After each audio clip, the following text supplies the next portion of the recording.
En 2017 J Balvin era el artista más escuchado del planeta y nadie sabía que por dentro estaba cayendo. Esta no es la historia de éxito que ya conoces. Esta es la historia que J Balvin nunca quiso contar y que cuando finalmente contó cambió algo en la conversación sobre lo que significa ser fuerte. Medellín, 1985, la ciudad más peligrosa del mundo en ese momento. El cartel de Medellín controlaba las calles. Las bombas eran parte del paisaje sonoro de una generación entera. En ese contexto nace José Álvaro Osorio Balvin. Y aquí viene el primer detalle que casi nadie menciona. J Balvin no nació en la pobreza. Su padre dirigía una empresa de distribución. Tenían estabilidad, tenían recursos. Pero ese mundo duró poco. El negocio del padre colapsó y de un día para otro el niño que tenía todo tuvo que aprender a vivir con casi nada. Ese quiebre de la comodidad a la escasez en una ciudad que ya era difícil de por sí es donde empieza a formarse la persona, que después va a cambiar la industria musical global.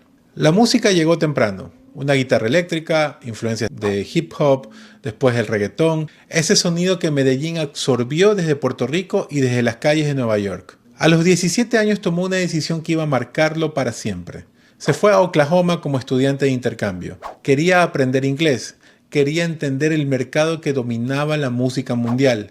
Lo que encontró fue aislamiento total. La familia anfitriona, una ciudad que no era la suya, un idioma que todavía no dominaba y una pregunta que empezó a hacerse en silencio. ¿Tengo que dejar de ser lo que soy para que el mundo me escuche? De Oklahoma a Miami. Ahí conoció a Fat Al, un artista que lo ayudó a entender la escena urbana. Ahí nació su nombre, J Balvin. Y en 2004 grabó su primer sencillo. Se llamaba Panas. No pasó nada. Regresó a Medellín. Sin contrato, sin plata, sin claridad de si esto iba a funcionar o no. Tocando en bares, en discotecas, en fiestas de barrio. Trabajando en lo que podía para sostenerse. 5 años de puertas que no se abrieron. Y aquí viene algo importante. La mayoría de personas en ese punto hubieran cambiado de estrategia. Hubieran cantado en inglés, hubieran suavizado el sonido, hubiera pedido permiso para entrar al mercado. Básicamente hacer lo que el mundo ya reconocía. J Balvin tomó la decisión contraria. En 2010 llegó Sin Compromiso, su primer gran éxito en Colombia. La puerta se abrió 1 centímetro. Después vino La Familia en 2013, 6 AM con Farruko y con cada canción la misma apuesta, en español, con acento paisa y sin disculpas. Alguien le preguntó en esa época si no pensaba cantar en inglés para crecer intencionalmente. Su respuesta fue simple. ¿Quién dice que tiene que cantar en inglés para ser global? El 1 de agosto de 2017, Mi Gente de J Balvin con Willy William llega al número 1 del ranking global de Spotify. 4.3 millones de streams en un solo día.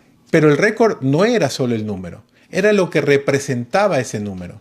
Mi Gente se convirtió en la primera canción completamente en español en llegar a la cima del mundo en Spotify. Desplazó a Despacito, que llevaba 14 semanas consecutivas en el número 1. Y J Balvin lo dijo exactamente así. Esto es mayor que J Balvin. Es un movimiento y es en español. Un año después, I Like It con Cardi B y Bad Bunny, número 1 en el Billboard Hot 100, la lista más importante de Estados Unidos.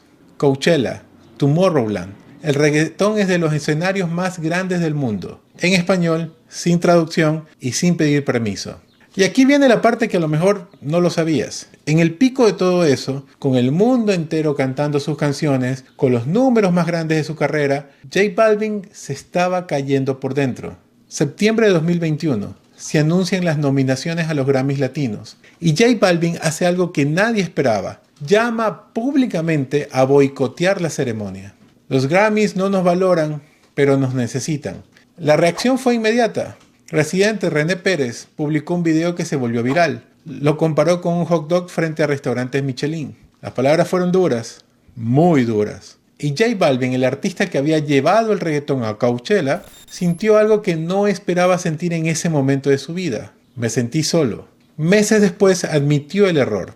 El error más grande que tuve cuando pasó lo de los Grammy fue convocar a la gente en vez de hablar directamente con la academia. Pero lo que estaba pasando era más profundo que un error de juicio. La depresión no avisa, la ansiedad no pide turno, y J Balvin, que había construido una imagen de confianza absoluta, estaba lidiando con las dos. Lo dijo él mismo, sin filtro, sin la intermediación de un publicista. He sufrido ansiedad y depresión. Me hace ser un ser humano. En un género donde la vulnerabilidad no existía como opción, en una industria donde mostrar fragilidad se paga caro, eligió hablar, no como estrategia, como necesidad. Algo cambió después de eso, no en los números, en la conversación. J Balvin se convirtió en uno de los primeros artistas urbanos latinos en hablar abiertamente de salud mental, en un espacio donde eso simplemente no se hacía.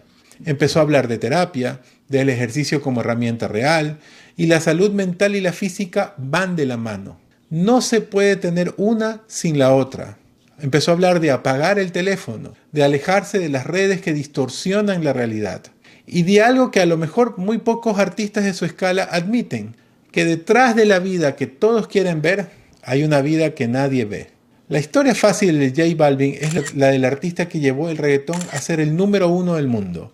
Esa historia es real y es importante, pero la historia que tal vez importa más es la del hombre que en el momento en que todo funcionaba, tuvo el valor de decir que él no estaba funcionando.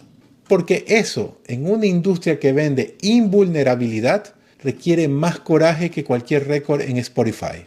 Medellín, 1985, un niño en una ciudad en llamas que creció para cambiar lo que el mundo escucha y después cambió lo que el mundo se permite sentir.